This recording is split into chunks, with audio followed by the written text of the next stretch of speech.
Vamos a empezar. Entonces nos quedó pendiente la parte que correspondía a leucemias, ¿no? Y ya les había dicho en la clase anterior que una cosa es ver en sangre periférica y otra cosa es ver el ganglio linfático, ¿no? Entonces, así como habíamos visto, por ejemplo, en la parte que hemos hecho leucemias o linfomas de tipo B de células pequeñas, entonces ahí más o menos está el punto digamos, de encuentro, ¿no? O sea, ese linfoma de células B pequeñas que nosotros lo vemos en el ganglio, llega un momento en que, digamos, compromete también la médula, ¿no? Entonces va a empezar a proliferar las células, entonces va a haber una infiltración de la médula, ¿no? Y va a comprometer, va a empezar a desarrollarse este tipo de células pequeñitas, ¿no? Entonces, cuando el problema se inicia en sangre, se llama leucemia. Eso tienen que tener claro ustedes. O sea, las leucemias es en sangre y los linfomas es en el ganglio, ¿no? Ahora, puede haber una infiltración leucemoide. O sea, es cierto que tenemos en la leucemia una célula que está proliferando de una manera anormal, ¿no? Entonces, pero estas células pueden comprometer otros órganos, pueden comprometer hígado, vaso, el cerebro, el pulmón, el hígado pueden comprometer, ¿no? Pero también pueden llegar y dañar o atrofiar la médula, ¿no? Llenar de ese tipo de células atípicas que la misma médula está produciendo.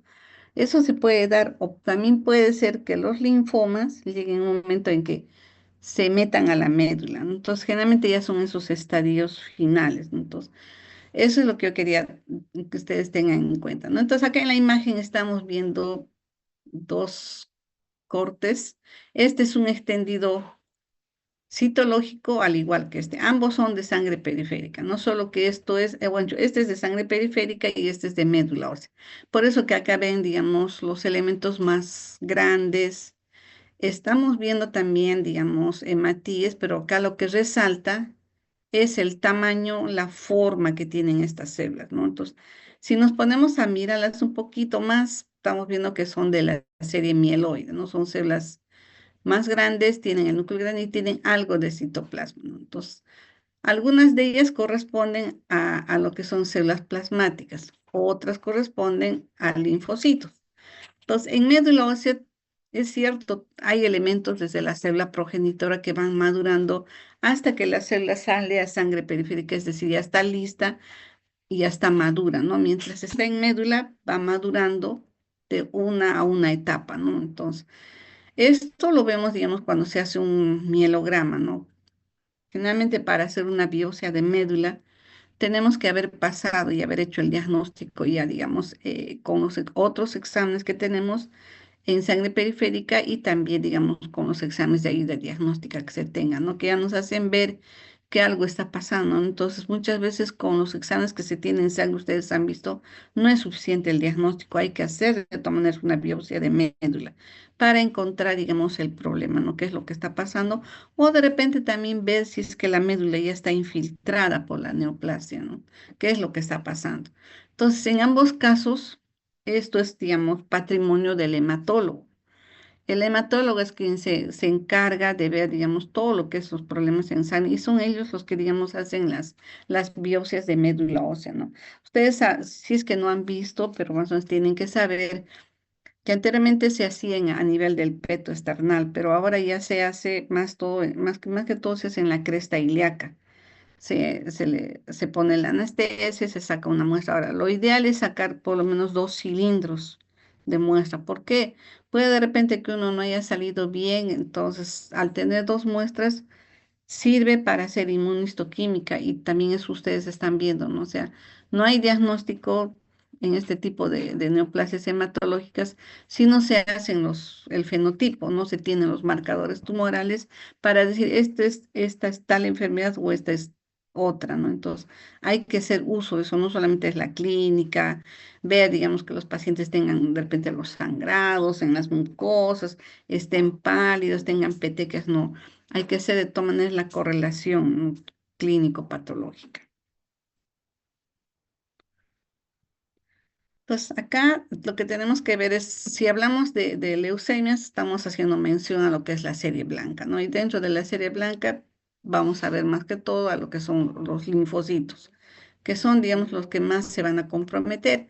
Cuando obviamente hacemos un extendido de sangre periférica, como sabemos que lo que más abunda son los glóbulos rojos, ¿no? Que estamos viendo en Matías, algunos están juntos, en realidad no deben estar así. Si hacemos muy cuidadosamente un frotis, vamos a lograr que estén los elementos separados. Pero si empezamos a observar, digamos que vemos acá uno encima de otro, y es porque está viendo patología, ¿no? Y otra cosa que tienen que ver es, los linfocitos son bien escasos y todos son casi del mismo tamaño de un hematí. Y como sabemos, un linfocito normalmente tiene más núcleo que citoplasma. El citoplasma es muy escasa, parece como una media luna, ¿no? Como lo que acá está apareciendo. Pero también acá estamos viendo en este extendido otros elementos que son más grandes. Y al ser más grandes, ¿a dónde vamos a ir a ver? Nosotros vamos a ver el núcleo. El núcleo es el que se altera, el núcleo es el que tiene el problema. Vemos, y la cromatina normalmente tiene que ser finamente distribuida, ¿no? Parejita. No tiene que haber sombras, no tiene que haber... El nucleolo generalmente no se observa. La cromatina está finamente distribuida, los bordes nucleares tienen que estar bien parejitos, eso se tiene que dar cuenta. O sea, yo veo un extendido en sangre periférica porque, digamos, el personal que trabaja en estos laboratorios, cuando ve una lámina, no pasan ni 3 segundos y rápidamente se dan cuenta que es si esta lámina es normal o es patológica. Es porque ven esto, ¿no? Ven directo, ven el borde nuclear, cómo está distribuido. Si es que, digamos, hay irregularidades, los bordes son irregulares, si es que hay nucleolo prominente o varios nucleolos, si es que tiene formas como, por ejemplo, acá se ve con puntas, todo esto lo ven ellos, ¿no? Y de repente en una sola vista, en una sola mirada, en una vista panorámica de un 4X o 5X en un microscopio, ya estás viendo cómo está la disposición de los hematíes, cuántos elementos están apareciendo acá dentro de los linfocitos, de los neutrófilos y las plaquetas, y rápidamente uno se da cuenta, entonces ellos se paran, ¿no? Esperan que salga, digamos, o si ya lo tienen el resultado de la máquina, se corroboran, ¿no? A ver qué hasta qué se ha obtenido en la máquina y qué es lo que estoy viendo yo en un extendido de sangre periférica. Entonces, de esa manera me doy cuenta, como generalmente al laboratorio solamente llega la orden, y de repente por ahí un diagnóstico a veces y otras veces que tampoco lo ponen, entonces ya esto se avisa, ¿no? Y se separa, estos son los positivos y estos son los negativos. Entonces, al día pues son entre 20 a 30 positivos, ¿no? Entre leucemias, linfomas u otras alteraciones que se puedan ir dando, ¿no? Porque eso es lo que ustedes están viendo ya, digamos, al pasar visita, ¿no? Lo ideal sería, digamos, tener un hospital donde tengamos los pacientes separados por áreas, ¿no? Así como hay, digamos, el servicio de neumo, como lo que hay gastro o como lo que es, digamos, cirugía, se tiene, digamos, ya los pacientes ya por áreas, ¿no? En este campo, lo que se refiere, digamos, a hematología, están dentro de medicina interna y los tienen a los pacientes, ¿no? Y eso también depende en qué hospital estén. Ustedes, los que están rotando en el hospital donde yo trabajo, ahí es la sala E, donde están pacientes que están posoperados, donde están pacientes que tienen, digamos, cuadros clínicos de nefro, de neumo, porque el pabellón de neumo prácticamente es limitado para pacientes con tuberculosis o pacientes MDR o o pacientes VIH, ¿no? Que tienen algún problema, pero así nomás separadito, los pacientes que no tienen ese tipo de enfermedades están todos mezclados, entonces los que están yendo ahí y están pasando visita estarán viendo, ¿no? Se entran a una sala y de repente en esa sala no hay ni un paciente con algún problema o alguna lesión hematológica, ven otros cuadros, al día siguiente van y ven otros cuadros, entonces de repente por ahí tienen suerte y ven algún paciente que sí tiene algo, ¿no? Entonces sería bueno ver, digamos, una sala ya con pacientes que tengan ese tipo de cuadros, ¿no? Entonces así habría opción de ver separadamente una patología u otra patología, ¿no? Entonces Por eso, digamos, es lo que yo quiero que ustedes más o menos se orienten, porque no todo lo van a tener en la cabeza, pero hay cositas que sí las tienen que reconocer, porque siempre les preguntan, les dicen, ¿cómo me doy cuenta que este paciente tiene, digamos, una leucemia o tiene algún problema? ¿No? Y les ponen los casos de que, qué cosa es lo que tú ves, dónde llegas al diagnóstico. Entonces, eso que ustedes tienen que ir razonando es lo que yo quiero que aprendan, ¿no?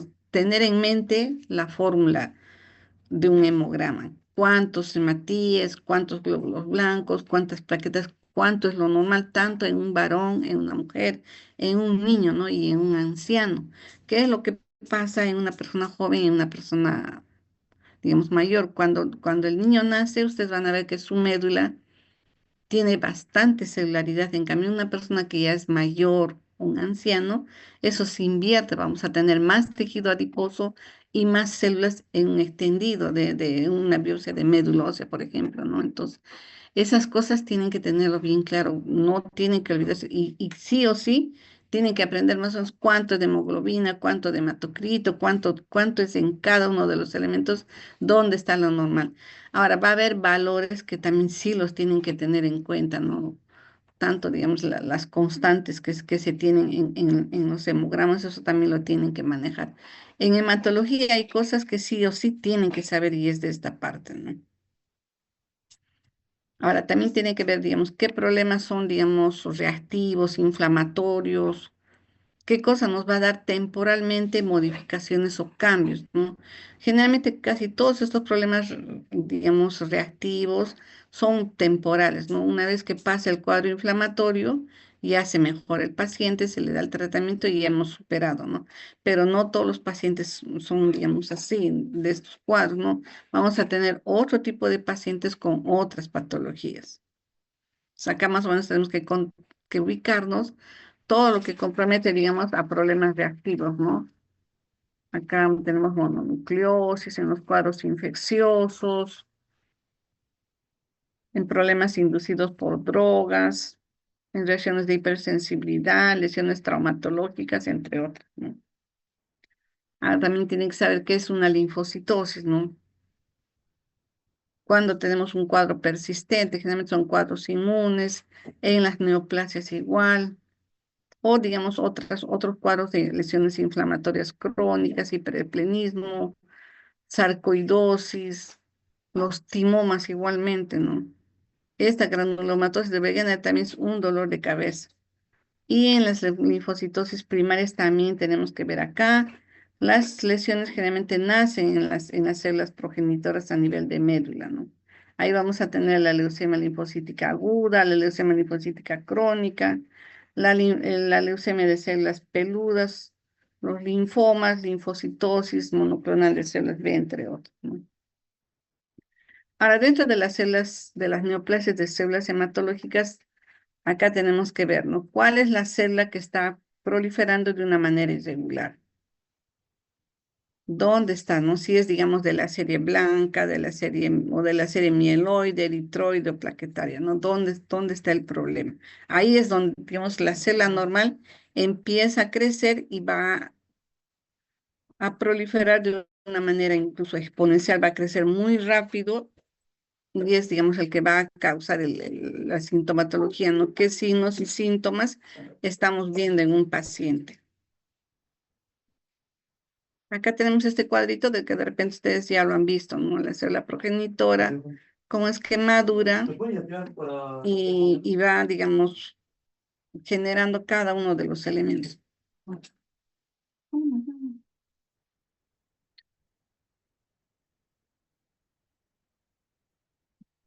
No se olviden que tiene que haber una proliferación clonal autónoma y anormal de las células que dan el origen al resto de las células, ¿no? Eso tienen que tenerlo en cuenta.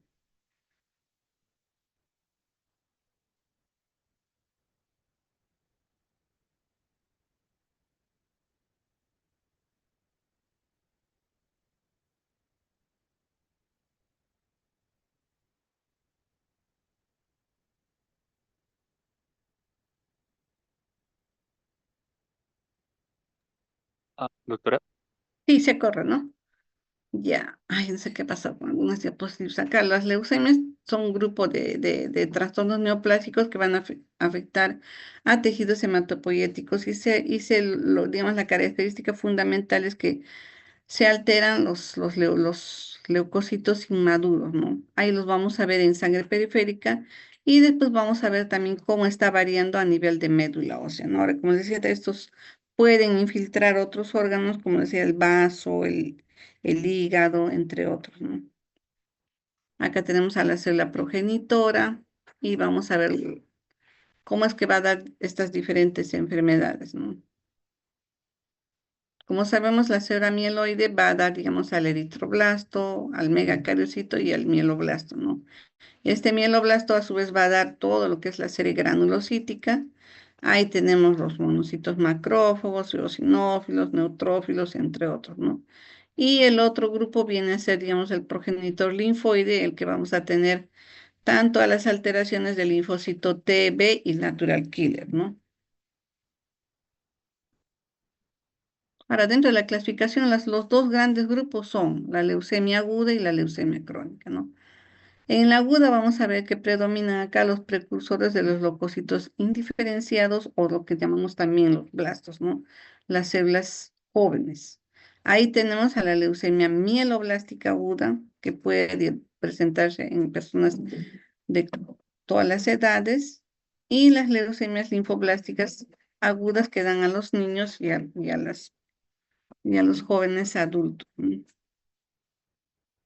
El curso en estos grupos, sobre todo en estas lesiones que son de células jóvenes, generalmente es bien agresivo, ¿no? Eso tenemos que tener en cuenta. Siempre que veamos o escuchemos una lesión de células inmaduras o blastos, el curso es agresivo y corto. A diferencia, digamos, de las lesiones crónicas en las que vamos a ver precursores ya digamos tardíos, ¿no? Ahí tenemos a la leucemia mieloide crónica y a la linfocítica crónica, ¿no? Generalmente ambos son más en personas mayores, el curso es más largo y lento también. En las agudas, los grupos que más, digamos, son los más frecuentes, tenemos acá la leucemia linfoblástica y la mieloblástica, ¿no? Ambos son los más frecuentes. En ambos vamos a observar una proliferación de una célula atípica, una clona que empieza a crecer de una manera desordenada e incontrolada. En la linfoblástica aguda vamos a ver que compromete tanto al linaje B y T o T. Es más frecuente también en niños y adolescentes y esta es una de las leucemias que más se ve en los hospitales, ¿no? El cuadro clínico, ya ustedes van a ver, generalmente son fiebres de origen indeterminado, no se tiene, digamos, un antecedente o el paciente no está con un cuadro infeccioso, sin embargo hace fiebre, ¿no? Posteriormente se puede agregar cuadros infecciosos, los niños presentan dolores óseos, cuando se los examina tienen el hígado y el vaso aumentado de tamaño y tienen una palidez, ¿no? Pueden hacer petequias, púrpuras o pueden tenerles, digamos, adenopatías. Ahora, a nivel de médula, lo que se va a observar es, primero en el mielograma, es una proliferación de blastos, ¿no? Ahora, estos blastos, dependiendo en qué estadio esté, digamos, el cuadro clínico, vamos a ver que puede infiltrar el hígado, el vaso o los ganglios linfáticos, ¿no? Ahora, un ganglio linfático también ustedes tienen que acordarse cómo es, digamos, su arquitectura normal y cómo es cuando va a estar, digamos, con una infiltración, digamos, leucemoide, ¿no? Lo de laboratorio ya sabemos que es lo estándar, ¿no? Nuestro hemograma, ver los valores, cómo están los diferentes, las otras líneas celulares, ¿no? Y en cuanto se refiere, digamos, a los leucocitos, tenemos que ver, digamos, la presencia de blastos en la médula, cómo están, ¿no? Si están presentes las líneas de maduración, cuál es la relación mielo-eritroide, ¿no? Ahora, ¿qué es, digamos, lo que nosotros como patólogos lo vemos, ¿no? ¿Qué es lo que nos llega a patología? ¿Y qué es, digamos, lo que más nos compete, lo que nosotros informamos, ¿no? Generalmente el hematólogo hace, digamos, el diagnóstico con la parte, digamos, de la sangre periférica y hace también, digamos, con el aspirado de médula, ¿no? Que es, digamos, lo que ellos hacen su interpretación y hacen la correlación con el cuadro clínico. Y cuando es, digamos, cuando mandan al patólogo, ¿no? Cuando quieren saber qué es lo que está pasando en médula, qué es lo que está pasando con las células progenitoras, de ambos grupos, ¿no? En la mieloblástica vamos a ver que hay una proliferación clonal igual descontrolada de células mieloides, también compromete a todas las edades, pero aumenta a personas mayores de 60 años. Cuadros clínicos son casi similares, fiebre de origen determinado, lesiones a nivel de piel, las mucosas, cuadros infecciosos que a veces, digamos, hacen ya alerta, ¿no? Un niño que no responde de repente a un cuadro infeccioso que otra persona normal ya nos llama la atención porque no mejora, porque persiste el cuadro. Entonces, a veces esa es la manera como cómo llegamos a descubrir que este niño tiene un tipo de estas enfermedades, ¿no? Ahora, en los exámenes citológicos, observar estos cuerpos de Auer, a veces mm, puede, digamos, ser útil, ¿no? Pero la mayoría, como ustedes se van a darse cuenta ahora, todos son exámenes que salen de las máquinas, ¿no? Y ya, digamos, muy poco se hace, digamos, el informe así manual. Casi todos los informes tienen, digamos, ustedes van a ver, son hojas impresas, resultados de las máquinas que se utiliza para hacer los exámenes, ¿no? Y eso ya, digamos, sobre todo en los cuadros en los que, digamos, hay alguna sospecha de que está viendo algo, entonces ahí se trata de correlacionar lo que tú ves, digamos, en la sangre con lo que tiene el paciente, ¿no? Ay, chicos, un ratito mi máquina creo que quiere apagarse.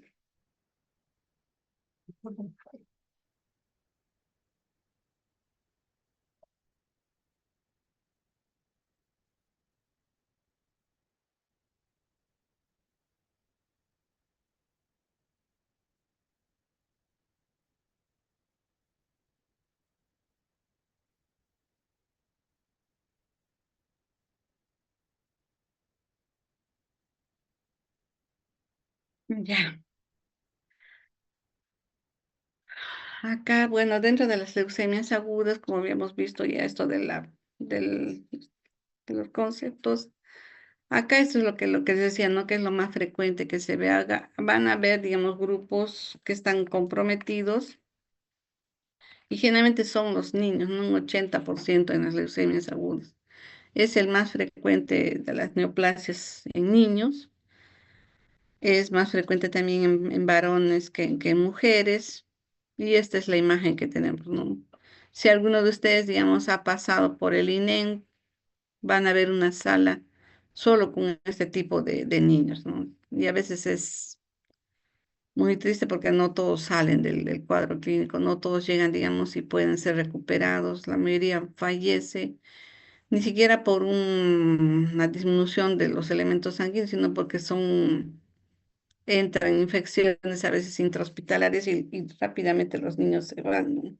Ahora también tenemos que acordarnos que los pacientes que tienen síndrome de Down también pueden hacer este tipo de leucemias, ¿no? Y acá está, digamos, la clona, como que se altera y va ya, digamos, proliferando, pero ya alterada, ¿no? Y esto es, digamos, la clasificación que hay dos grupos, ¿no? Tanto la que tiene la OMS como esta también que se utiliza la francesa, ¿no? Generalmente cuando ven, digamos, un extendido en sangre periférica y ven, digamos, un aumento, es así como lo que están viendo acá.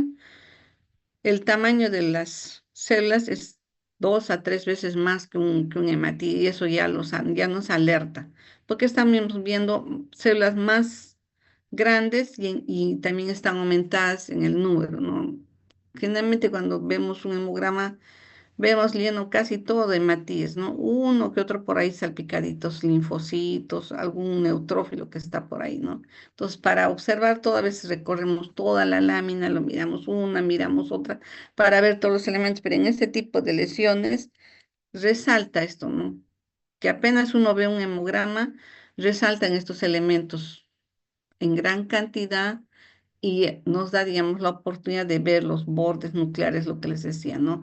Cómo está la cromatina, cómo hay presencia en el nucleolo, puede ser uno o varios nucleolos, ¿no? Y los empezamos a mirar, ¿no? En verdad, si estos se parecen todavía, este es uno que es aparentemente normal, un linfocito. Acá tenemos un granulocito, un neutrófilo. Entonces, si vemos que más o menos están, digamos, del tamaño de un linfocito normal, generalmente decimos, ¿no? Que este es un estadio 1. Pero si, digamos, ya empezamos a ver que ya el tamaño está incrementándose, acá casi todo es núcleo, ¿no? Como sabemos que un linfocito casi, o un linfocito que es normal, tiene un escaso espacio con citoplasma, ¿no? O el citoplasma se ve, digamos, muy poquito, generalmente es núcleo. ¿No? Y si digamos acá estas células que se ven grandes son casi parecidas o casi del mismo tamaño que un linfocito normal, estamos frente a una leucemia linfoblástica aguda, ¿no? Tipo 1. En la de tipo 2 vamos a ver que ya, digamos, los núcleos y bueno, las células en realidad han aumentado en número y también sus características no están alteradas. Vemos definitivamente acá que el fondo domina en estas células que estamos observando, ¿no? Vean, son más grandes y algo que resalta es la presencia ya de citoplasma. Empieza a haber citoplasma y vamos a empezar a ver, digamos, irregularidades en el núcleo. Vamos a ver nucleolos prominentes, pueden ser uno o varios, ¿no? Que aparecen, y el citoplasma. Entonces, esto también ya nos alerta, ¿no? Estamos viendo mayor cantidad de células atípicas, estamos viendo que estas células atípicas tienen citoplasma y tienen nucleolo, ¿no? Están más o menos entre lo que es un blasto grande y uno pequeño. Entonces, más o menos un tamaño intermedio. Entonces, acá estaríamos frente, digamos, a la leucemia linfoblástica aguda tipo 2 o L2. En la 3 vamos a ver prácticamente incluso ya una marcada disminución de los hematíes, porque ya hay infiltración de la médula. Vamos a ver que estas células tienen algo característico, una parte, digamos, de que son más grandes, va a haber, digamos, vamos a empezar a ver una especie de áreas claras en el citoplasma y son las vacuolas características que se observan acá.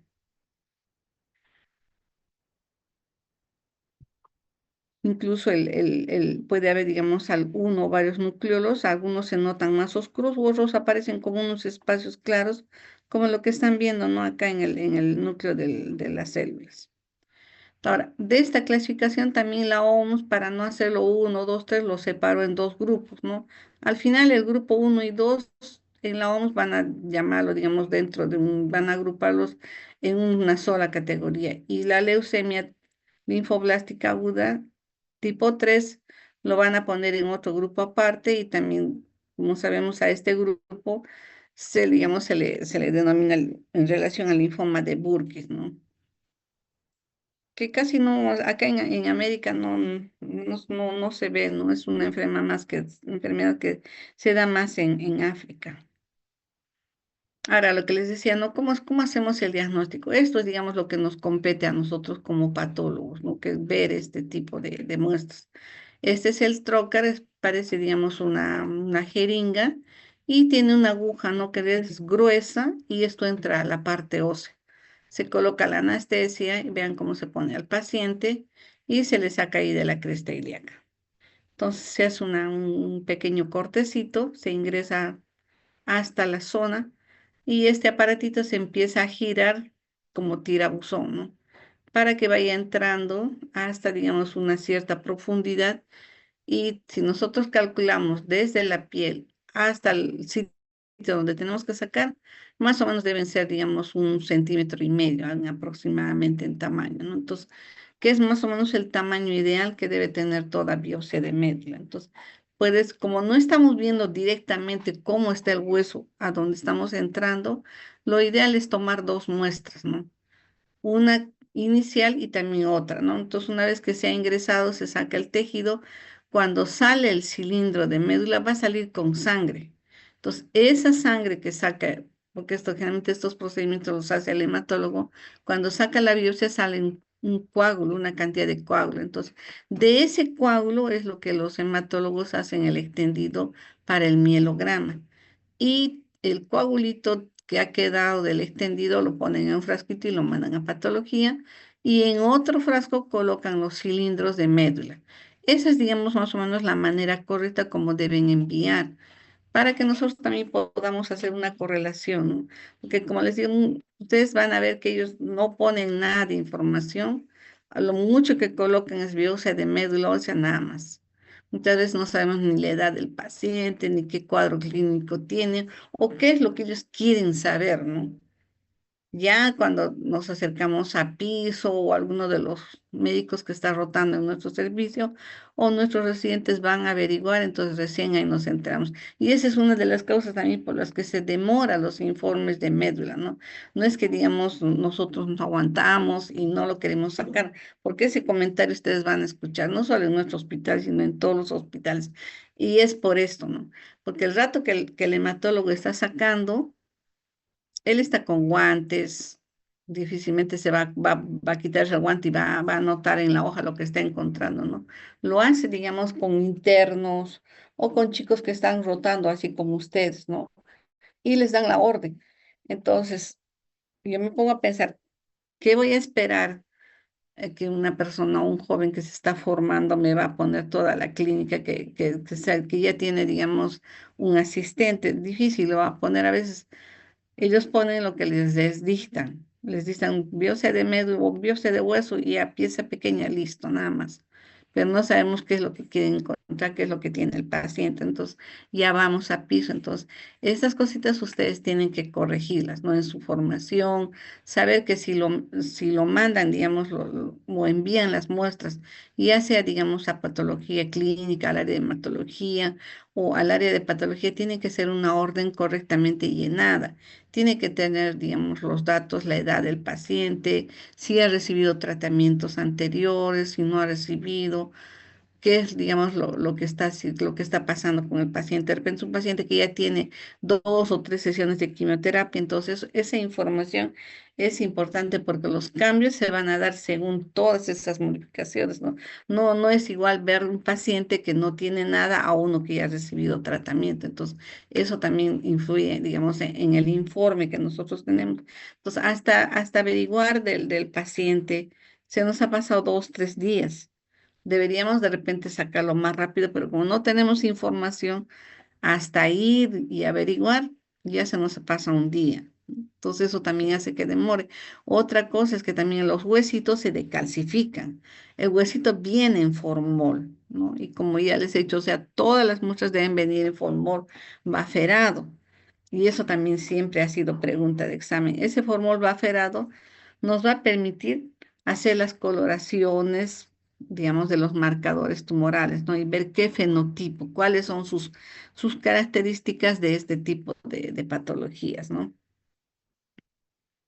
Entonces, los extendidos que los hematólogos hacen, a veces hacen dos extendidos, o a veces hacen tres, dependiendo, ¿no? Si es que, digamos, es algo que puede de ser significativo, no solamente para docencia, sino para tener, ¿no? Porque ahora como se hace también la inmunistoquímica en extendidos citológicos, también puede servir, sale más rápido que en el tejido, entonces más rápidamente tenemos un informe, ¿no? Otra cosa que también se hace es, digamos, estos extendidos que se hacen en médula de los mielogramas, se colorea con coloraciones de Wright, ¿no? Con las coloraciones de Romanowski.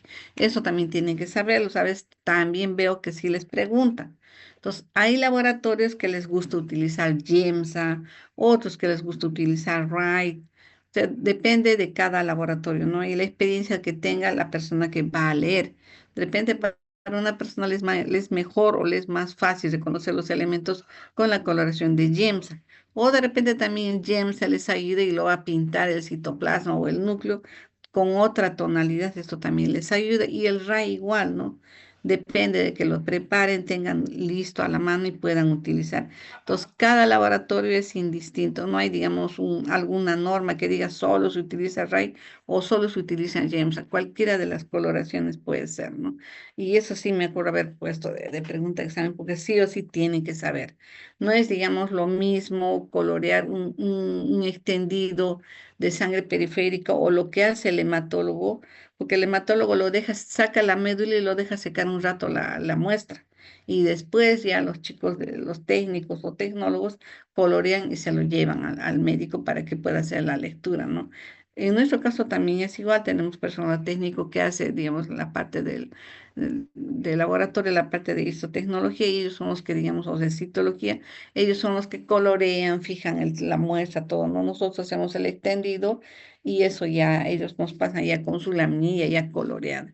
Entonces, las coloraciones de hematología generalmente se secan, eso también tienen que saber, porque ustedes van a participar, van a sacar sangre, van a ser extendidos. ¿Y qué es lo que van a hacer con eso? A veces agarran y nos traen al laboratorio su lámina en una riñonera y nos dice, bueno, esto se ha sacado y nos han mandado acá. Y yo les digo, pero ¿por qué lo estás trayendo así? Ah, es que me han dicho que lo traía, pero ¿qué es? Le digo, no, no, es tal cosa, pero no, no es pues así. Ve, entonces yo no quiero que ustedes pasen eso. Y quiero que sepan que si se saca un extendido de médula ósea o se hace el extendido de sangre periférica, si lo va a leer el hematólogo, tiene que ser secado y coloreado con esas coloraciones de Romanowski. ¿Ya?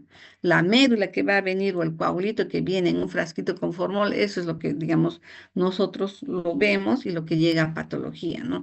Y como les decía, si es un formol baferado, mucho mejor. ¿Por qué? Porque nos va a permitir hacer los marcadores tumorales que sí van a pintar. ¿Qué pasa cuando el formol no es baferado? No pinta o salen falsos positivos. Por eso es importante y está estandarizado que todo se utilice con formol baferado, porque el formol baferado permite hacer la recuperación de los anticuerpos, ¿ya? Para tener, digamos, el fenotipo. Acá la clínica, que ya más o menos ustedes también lo van a ver en los exámenes, todos estos son lo que se observa en el aspirado de médula, ¿no? En el extendido que hace el hematólogo.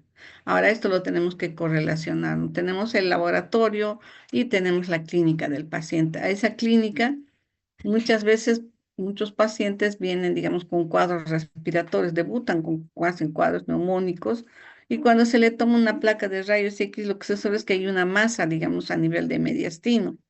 Esa masa mediastinal, dependiendo, ¿no? Si está en mediastino anterior, medio, posterior, ya nos alerta qué es lo que puede estar pasando, ¿no?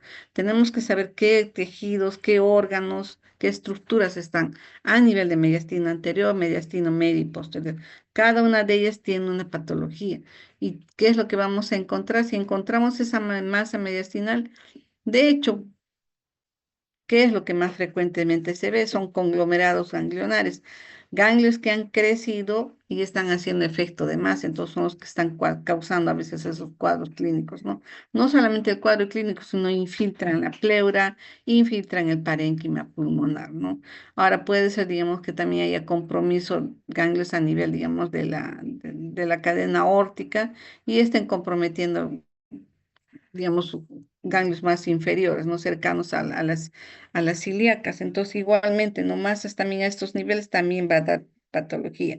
Ahora, eso también tienen que recordar, o sea, cuando encontramos, digamos, ganglios a nivel cervical y lesiones, ganglios a nivel aórtico o a nivel, digamos, torácico, abdominal, ustedes van a escuchar la clasificación de Ann Arbor, ¿no? La clasificación de Ann Arbor también hace referencia a eso. Ustedes van a ver en los informes que ponen de las historias, ¿no? Le ponen clasificación de Ann Arbor, le ponen uno, 2, 3 y 4, ¿no? El uno generalmente son ganglios de un solo lado. El 2 es que son, digamos, de dos sitios, ¿no? Pueden ser dos cervicales y de repente uno axilar. El 3 ya compromete, digamos, un cervical, un inguinal, ¿no? Y el 4 ya ha hecho un compromiso de otros órganos. Entonces, eso también lo van a ver en la historia y también tienen que saber, ¿ya? En el fenotipo, acá lo que les decía, ¿no? Ver qué marcadores le vamos a solicitar para ver, digamos, cuál es el precursor que está alterado, ¿no? Ya sea de linfocitos precursores en los maduros o en los linfocitos T, ¿no? ¿Cuál de ellos es lo que nos va a dar? Generalmente los linfocitos T son los que más nos van a dar las masas mediastinales. Acá está lo que se ve, digamos, en médula ósea. Si son, digamos, parecidos a los linfocitos pequeños, estamos frente, digamos, a la clasificación de FAP-L1, ¿no? Si ya, digamos, va incrementándose y van, digamos, habiendo modificaciones en el citoplasma o en el núcleo las células son más grandes y ya entraríamos a un 2 y ya si las células ya tienen esas vacuolas que se ven en el citoplasma, ya estamos frente al 3, ¿no? Acá en las muestras que están viendo, vean los hematíes. Tienen esa parte clara central, esto ya es, digamos, una hipocromia, una deficiencia de hierro, ¿no? Entonces, este paciente está haciendo anemia. Y si vemos estas células que normalmente no se ve, así, si vemos de repente uno por acá, otro, que es lo normal, y acá estamos viendo incrementada en cantidad, hacemos, digamos, un raciocinio, ¿no? Estas células se parecen a este linfocito que es aparentemente normal, sí se parecen, ¿no? Todavía no hay citoplasma, no se insinúa.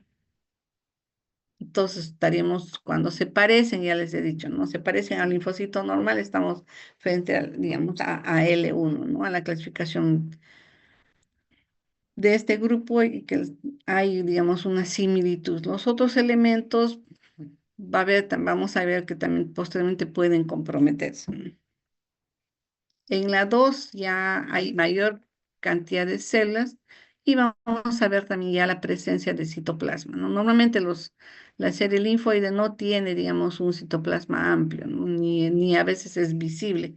Lo que más se observa es el núcleo, pero acá en este grupo 2 vamos a ver que ya se hace presente una determinada cantidad de citoplasma y también se hacen evidentes los nucleolos, ¿no? Ahora, los bordes nucleares vemos acá son irregulares, como lo que están viendo acá, igual acá. Y otra cosa que también observamos es que ya hay alteraciones a nivel de los hematíes, ¿no? Vamos a tener anisocitosis, poiquilocitosis también. Acá los blastos son más grandes, más pleomórficos, es quiere decir que hay más irregularidades en el núcleo y el citoplasma también es en mayor proporción. Los bordes nucleares, no se olviden, esos son irregulares y el núcleo lo prominente, ¿no? En el 3 ya vamos a tener estas vacuolas a nivel del citoplasma y las células también son mucho más grandes, ¿no? Acá vemos cómo son evidentes, ya no sé, ya nos también como un tips nos ayuda fácilmente a poder reconocer frente a qué tipo estamos, ¿no? Doctorita, Sí, disculpe, me parece que leí también que también le llaman a la L3 azul en cielo estrellado. ¿Sí ajá, está bien? ¿Está término? sí, sí, sí, está bien, ajá, también se le llama, sí, sí, así se le llama, cielo estrellado, ¿no? Ah, Vemos ya. acá un fondo. Y estos núcleos también lo hacen parecer a que, digamos, que tú estás mirando un cielo oscuro y acá ves estas lucecitas, ¿no? Como les digo, son, digamos, maneras de poder reconocerlas, ¿no? Y ver que los bordes también son bastante irregulares, la cromatina igual. Y si comparamos con el tamaño de un hematíe, a veces son hasta 10 veces más el tamaño de un hematíe, ¿no? Y en este grupo son células velas que están comprometidas.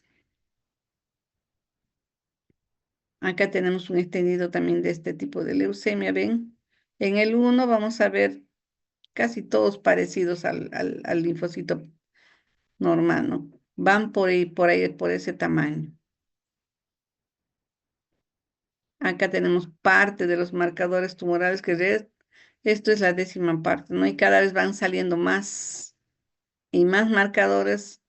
Y a todo este grupo ya consideramos un panel, ¿no? Un panel es un grupo, acá tienen un panel, acá tienen otro, cada uno, digamos, según el cuadro clínico se va solicitando. Ahora, no todos los laboratorios tienen todo, ¿no? Nosotros, por ejemplo, tenemos para leucemias y para linfomas tenemos 10 marcadores, ¿no? Tenemos esta ciclina, el MU, tenemos CD3, CD7, tenemos también CD10, CD20, CD3, o sea, entre todos ellos hacen un grupo de 10. Entonces, según eso también nosotros le pedimos y ya nos orientamos. Entonces, parte de nuestros pacientes muchas veces tienen, digamos, el diagnóstico hasta cierto nivel, ¿no? Y a veces con eso no es suficiente, hay que hacerle otros estudios más y son derivados al INE, porque no tenemos, ¿no? En el INE ustedes van a ver, los pacientes tienen a veces hasta 5 paneles, tienen, ¿no? Y después de que han hecho el estudio, han hecho las coloraciones para 5 paneles, recién se llega al diagnóstico. Entonces, por eso que se les pide que manden dos biopsias, ¿no? Entonces, al mandar dos biopsias, ¿qué es lo que hace, digamos, el personal técnico? sacan 10 cortes en blanco, ¿no? De esos 10 cortes en blanco guardan 5 y casi siempre se empieza con 5 marcadores, ¿no? De esos 5 marcadores, ¿cuántos han pintado y cuántos no han pintado?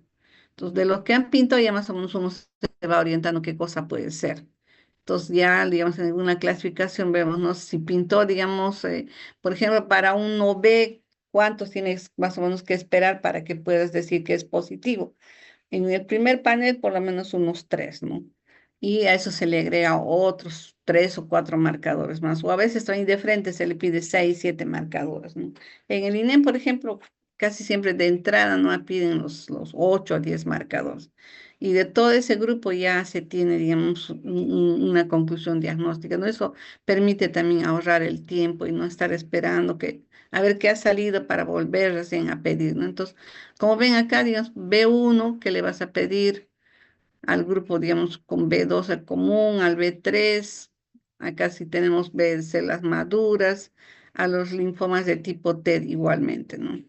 Y eso también ya, digamos, en el informe va para el oncólogo. El oncólogo recibe esto y ya empieza a darle tratamiento a estos pacientes. En nuestro hospital todavía no tenemos sala para niños que tienen este tipo de leucemias.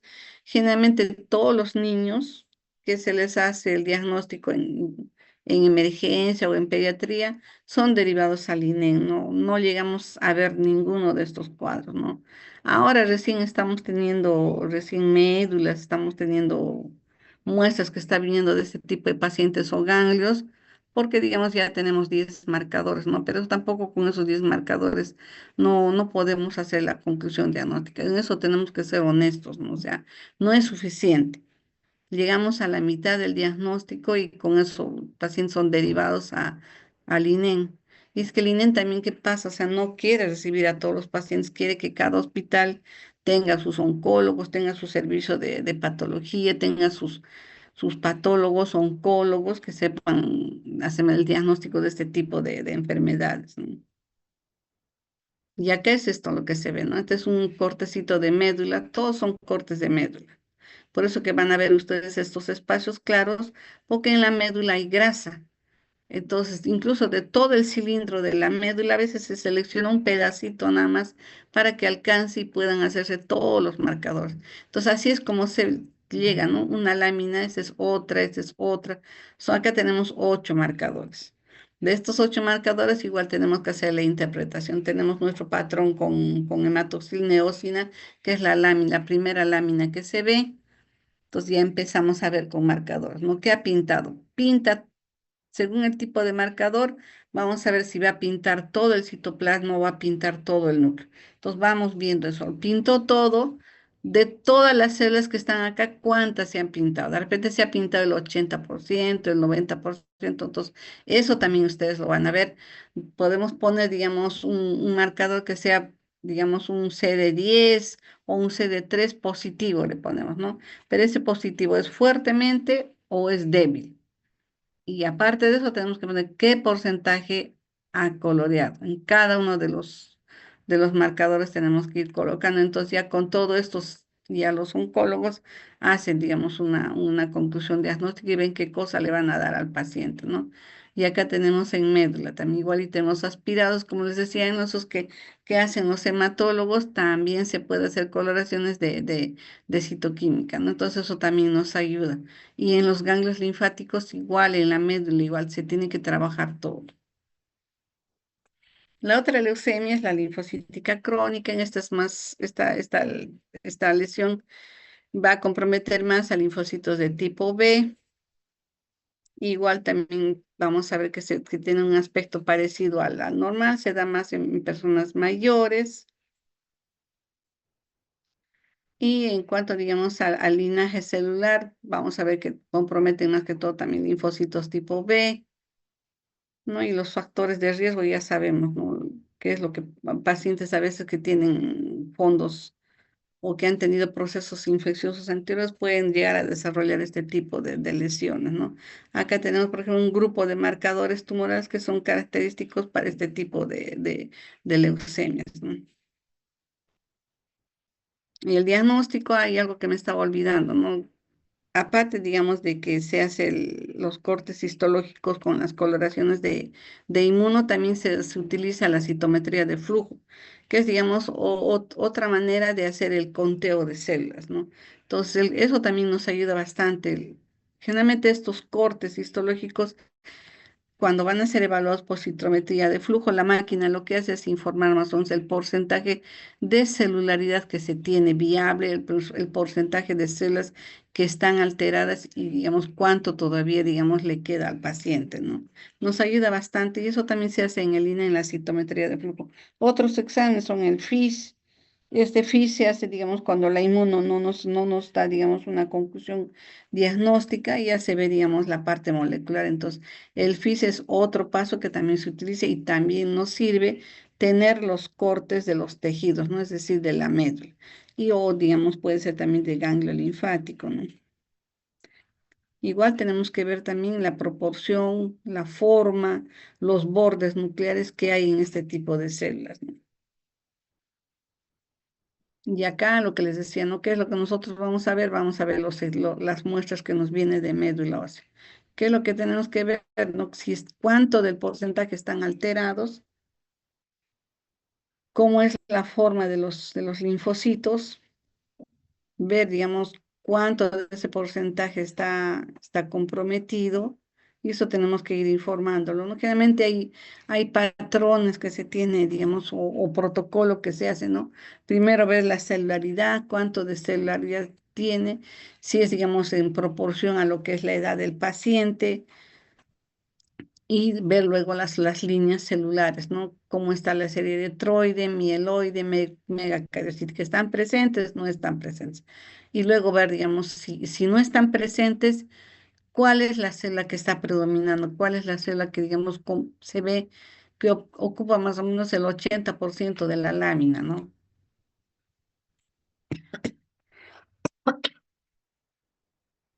Y acá los frotis de sangre periférica, que tampoco, digamos, o sea, no lo vemos nosotros, no lo ven, digamos, los hematólogos, pero que nos ayudan, ¿no? Y que ustedes también tienen que saber, ¿no?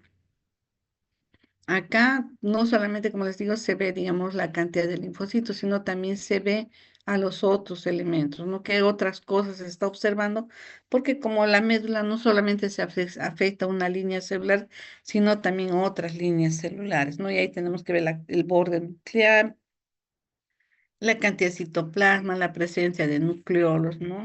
En todo, en todas las médulas. Y acá está como estamos viendo, ¿ven? En estas leucemias linfocíticas crónicas, generalmente las células son casi similares a las normales, solo que en gran cantidad. Esto es una médula ósea también muy celular. Acá la celularidad está incrementada y eso también se hace mención, ¿no? Ahora, en estos casos también, si hay la sospecha de que hay una infiltración del ganglio linfático, igualmente se hace, ¿no? Se, se, se pide, ¿no? O realmente los cirujanos, ya sea de cabeza y cuello, cirujanos generales, dependiendo de la localización del ganglio, nos mandan la muestra, ¿no? ¿Qué es lo que vemos acá, por ejemplo, en este corte histológico? Vemos estas sombras. Acá se ve unas sombras. Estas sombras nos están indicando la presencia de folículos linfoides pero atípicos. Acá no vemos un centro germinal normal, no vemos un área cortical, no vemos el margen ni el manto, no se ve. Estamos viendo folículos en diferentes lugares que de repente no tienen que estar, porque estos solamente tienen que estar en la corteza, hacia la médula, lo que tenemos son más la parte, digamos, de los vasos, pero acá vemos que en todo el ganglio están este tipo de folículos, no atípicos. Esta es una vista panorámica que aparecen como sombras. Y si, digamos, hacemos un acercamiento, vamos a ver que en cada una de en estas áreas circulares, redondeadas que se tiene, que se parecen a los folículos linfoides, pero que en realidad se han modificado, se han alterado, ¿qué es lo que vamos a observar? Gran cantidad de linfocitos. Un fondo, una infiltración, digamos, difusa, y con un acercamiento vamos a ver que se parecen a los linfocitos normales, no solo que está en gran cantidad. Y si nos ponemos a mirar ya uno por uno, vamos a ver que sí, en verdad, tienen los núcleos que están irregulares, tienen puntas, hay sombras, se hace, digamos, evidente los núcleos que normalmente no se ve. Digamos, vemos cómo han proliferado y la clon está creciendo en una velocidad, digamos, exponencial, ¿no? Estas son vistas panorámicas, igual acá ven otro corte en el que se ve todo morado, ¿no? Por ahí haciendo un esfuerzo, vamos a ver que hay unos espacios entre más grandes y otros más pequeñitos, claros, ¿no? A esto también se le llama las sombras. Y acá cuando vemos un extendido, ¿no? Vean cómo se ven los bordes nucleares. A veces aparecen festoneados, núcleos prominentes, y acá igual, ¿no? Ven acá la cantidad de citoplasma también se va incrementando y los marcadores humorales igual que se utilizan, ¿no? Para cada grupo se tiene, como decía, un tipo de marcadores, ¿no? Ya esto ya se utiliza, porque ahorita se está utilizando bastante lo que es la ciclina de uno, el MUM, queda todavía CD3, CD20, ¿no? Que es lo más o menos lo que nosotros tenemos y vamos pidiendo. No tenemos CD3, CD23, CD SAP 70 todavía no lo tenemos. Ahora, otra cosa que también tienen que saber, o bueno, que también es importante que tengan presente, es la púrpura, ¿no? Como sabemos, esta es otra manifestación en la que vamos a ver alteraciones hemorrágicas a nivel de la piel y de las mucosas, ¿no? Va a empezar a aparecer como pequeñas áreas de sangrado, áreas equimóticas en los miembros, en cualquier parte del cuerpo, epistasis, gingivorragias, a veces solamente con el lavado de las piezas dentarias o la salud o lavado, digamos, de los dientes, empezamos a ver que empiezan a sangrar. Eso ya nos tiene que alterar, ¿no? Ya digamos, con el examen que se hace a nivel del hemograma, vamos a observar la cantidad de plaquetas que se tienen, ¿no? Cuánto es lo normal, cómo es que va variando, hasta dónde tenemos que considerar, digamos, que es un valor normal y qué es, digamos, qué es lo que está pasando si se alteran, ¿no? La fisiopatología seguramente también la habrán visto, ¿no? Igual que estas células también se originan en médula de la célula progenitora y de esta también se va alterándose, ¿no? Y tenemos que ver qué es lo que está pasando, por qué, digamos, está habiendo una disminución de las plaquetas, qué es lo que está pasando, se están destruyendo o está habiendo, digamos, anticuerpos que lo están haciendo, digamos, o que influyen en su desaparición, en su disminución, ¿no? Puede ser, digamos, un cuadro agudo, puede ser un cuadro crónico, la historia clínica nos orienta a eso, ¿no? Ahora tenemos que ver que si esta púrpura es primaria, si es secundaria, a causa de qué se está originándose, ¿no? De repente ha habido cuadros infecciosos o ha habido otros cuadros que están generando este tipo de lesión, ¿no? ¿Por qué están, digamos, bajando la cantidad de plaquetas? La clasificación, ya sabemos, primaria, secundaria, los porcentajes que se tiene, la edad de presentación, el sexo. Lo que les decía, ¿no? Los cuadros predisponentes, cuadros infecciosos, inmunizaciones, entre otros. Y acá es la clínica, ¿no? Así es como se presentan los pacientes, ¿no? Estas petequias, manchitas que aparecen en los miembros inferiores, en los miembros superiores, el sangrado, las gingivorragias, epistasis, sangrados conjuntivales, hematuria, sangrados gastrointestinales, hemorragia digestiva alta o baja,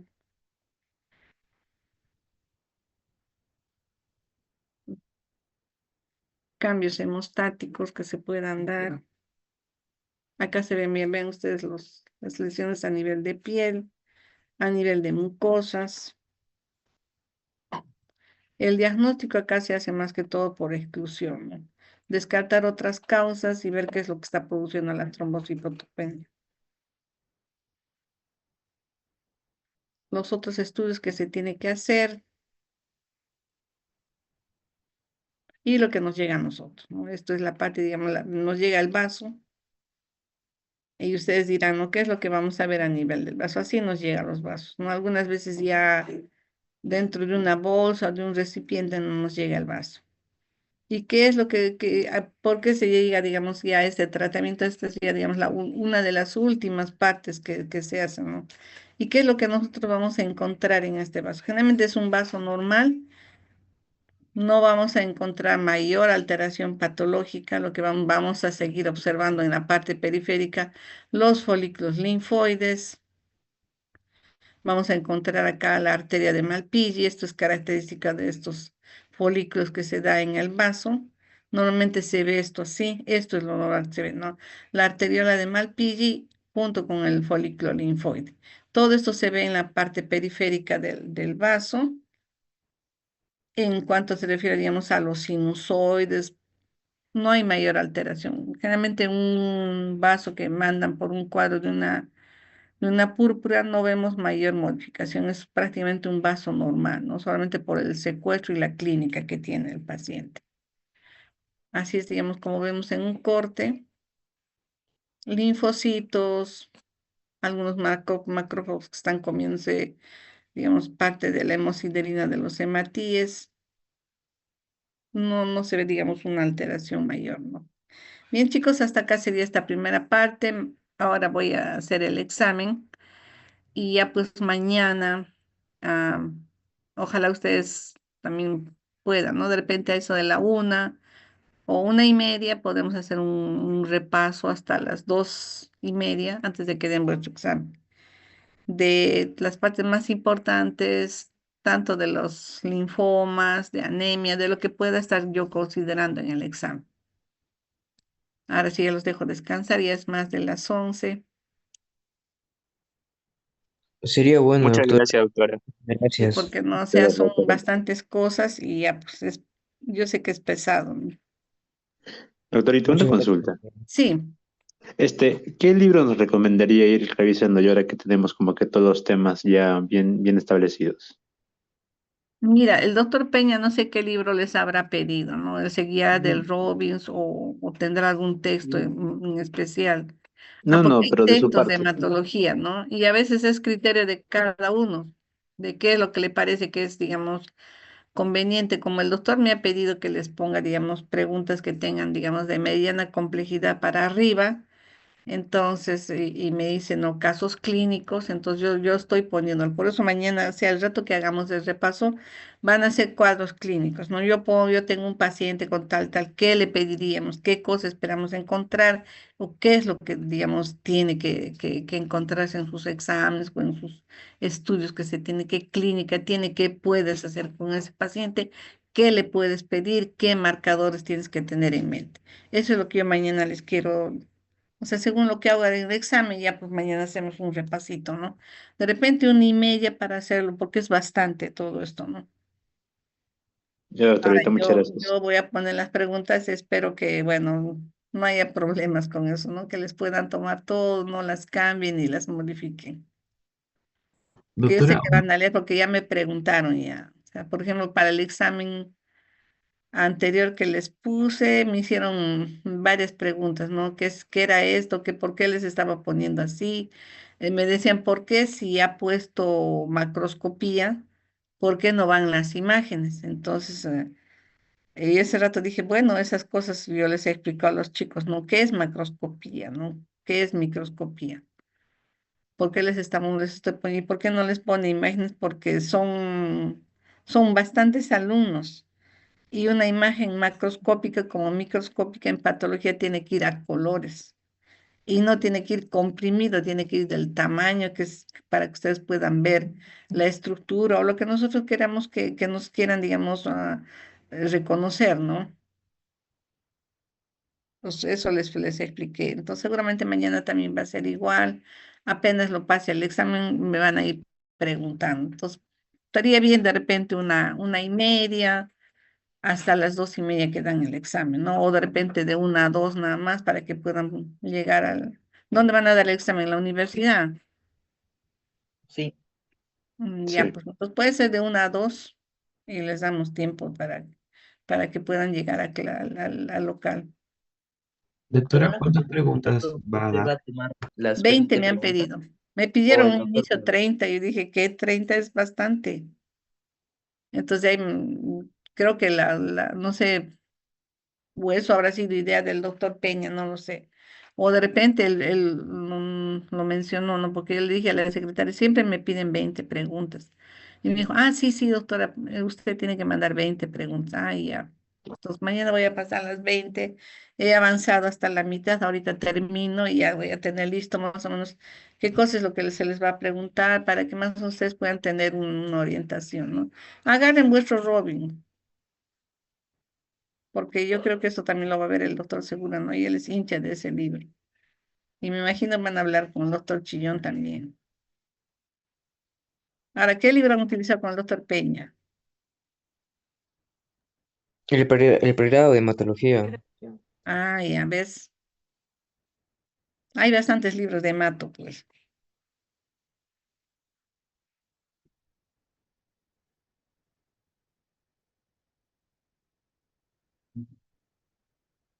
Bueno, está bien, doctorita. Entonces, Ya, Bueno, mañana. doctorita, chicos. muchas Ujú. gracias. Ya, Gracias, entonces ¿no? ya mañana nos vemos. Gracias, jóvenes, ¿ya? Cuídense. Gracias. Muchas Muchas gracias, gracias, doctora. Bendiciones a doctora. todos. Chao, Cuídate. chicos. Chao, chao. Bye, bye.